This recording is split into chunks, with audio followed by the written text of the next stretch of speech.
বিধানসভা নির্বাচনের আগে ঝাড়গ্রামের লালগড়ে নিজেদের অস্তিত্ব জানান দিতে সচেষ্ট হল বাম দল সিপিআইএম। মঙ্গলবার লালগড়ের দুর্গা ময়দান মাঠে সিপিআইএমের উদ্যোগে হল বাংলা বাঁচাও সমাবেশ। সভায় বক্তা হিসেবে উপস্থিত ছিলেন সিপিআইএম রাজ্য সম্পাদক মোহাম্মদ সেলিম। বিধানসভা ভোটের প্রাক্কালে লালগড়ে একসময় যেখানে লাল পতাকার অস্তিত্বই প্রায় দেখা যেত না, সেখানে এদিন 5টি স্থান থেকে সিপিআইএমের মিছিল এসে সমবেত হওয়াকে যথেষ্ট তাৎপর্যপূর্ণ বলে মনে করছে রাজনৈতিক মহল। সভা মঞ্চ থেকে মোহাম্মদ সেলিম তীব্র ভাষায় আক্রমণ করেন তৃণমূল ও বিজেপিকে। তিনি বলেন, পতাকায় আগে দিদির মুখ থাকত, সেই পতাকা নিয়ে শুভেন্দু বিজেপির পেছন মুছতে গেল। সেদিন থেকে দিদির মুখ পতাকা থেকে মুছে ফেলা হলো। এবার সারা রাজ্য থেকে পিসি ভাইপোর মুখ মুছে ফেলতে হবে। নিজেদের অধিকার আদায়ের ডাক দিয়ে তিনি বলেন, নিজের হক আদায় করতে ঝান্ডার ডান্ডায় তেল লাগিয়ে নিতে হবে, দাবি আদায়ে কাউকে তেল দিতে হবে না। রাজ্যের পরিকাঠামো ও পরিষেবা নিয়েও ক্ষোভ উগরে দেন সেলিম। তার অভিযোগ, হাসপাতালে ডাক্তার নেই, ওষুধ নেই, প্রাইভেট হাসপাতালে যেতে হচ্ছে, স্কুল আছে, শিক্ষক নেই, প্রাইভেট স্কুলে যেতে হচ্ছে। তিনি আরও বলেন, সরকারি আধিকারিকরা দলদাসে পরিণত হয়েছেন বলে এসআইআরের নামে সাধারণ মানুষকে হেনস্থা করা হচ্ছে। কেন্দ্রীয় সরকারের বিরুদ্ধে আক্রমণ শানিয়ে সেলিম বলেন, বিজেপি ও আরএসএস দেশের মানুষের বিরুদ্ধে যুদ্ধ ঘোষণা করেছে। মোদি নতুন শাহপুরে ভোট এলে বিন বাজে ইডি সিবিআইকে বাড়ি থেকে বের করে আনে, ভোট শেষ হয়ে আবার কাঁধে তুলে নিয়ে চলে যায়।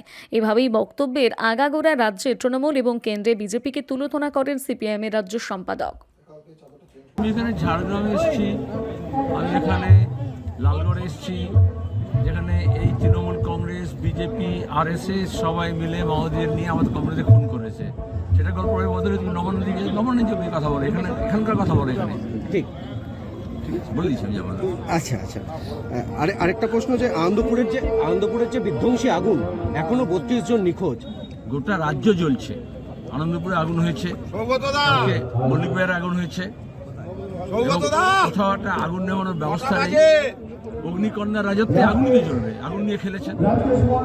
আমরা আগুন নেভাতে চাইছি। এসআইআর নিয়ে যা চলছে সেই নিয়ে আপনাদের, বিশেষ করে এই জঙ্গলমহলে, এখানে বহু আদিবাসী, বহু শবর, তাদেরকেও এসআইআর লাইনে লঙ্কা কাণ্ডে জানতো, লঙ্কা কাণ্ড জানো? হনুমান তার লেজে আগুন নিয়ে ওটা লঙ্কা পুড়িয়েছিল। আধুনিক বিজেপি, আরএসএস নিজের লেজে আগুন লাগিয়ে এসআইআর নামে গোটা দেশে আগুন লাগাচ্ছে।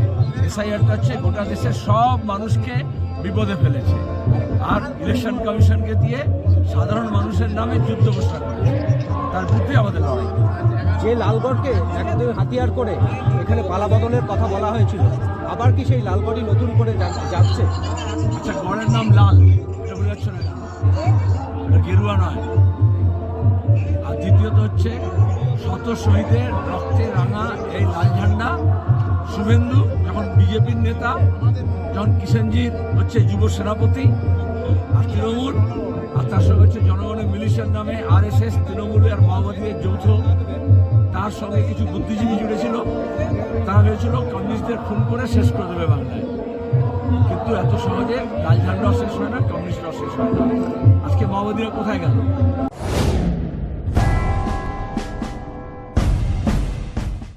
প্রলয় চক্রবর্তী, যিনি সম্পূর্ণ বিজ্ঞানভিত্তিক পদ্ধতিতে বিচার বিশ্লেষণ এবং প্রতিকার করেন। পদ্ধতিগুলি হল গোষ্ঠী বিচার, সংখ্যাতত্ত্ব, বাস্তুবিচার, হোরারি, আধুনিক ট্যারট কার্ড, হস্তরেখা ও ফেংশুই। পৌরোহিত্য বিশারদ, কম্পিউটারাইজড গোষ্ঠী তৈরি করেন। চেম্বার প্রতি বুধবার বেলদাতে, কেশিয়ারি মোড়, শ্যাম হোমিও হলের নিকট, সকাল 10টা থেকে বিকেল 5টা এবং সোমবার ও শুক্রবার ঠাকুরচক বাস স্ট্যান্ডে বিকেল 3টে থেকে রাত্রি 8টা পর্যন্ত।